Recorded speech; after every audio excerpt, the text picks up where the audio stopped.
In times of difficulty, we depend on the power of unity to heal the wounds of disagreement and to help us find hope in community. Because unity is a radical act of faith. It is not a given or a guarantee. It's a choice, a determination to wake up every morning and look beyond our differences, to listen more than we argue, and to remember that our bonds mean more than our burdens. Dr. Martin Luther King Jr. taught us that by working in unity, we can build stronger, more inclusive communities that rejoice in our shared humanity.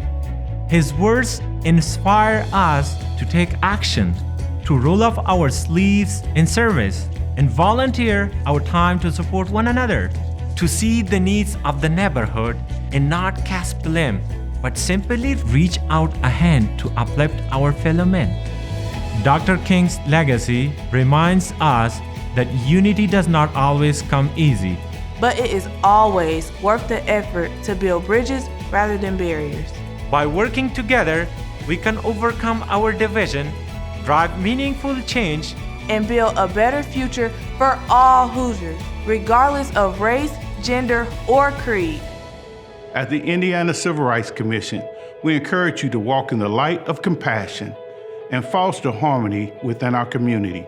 Because we are more than just individuals, we are people with the power to make a difference.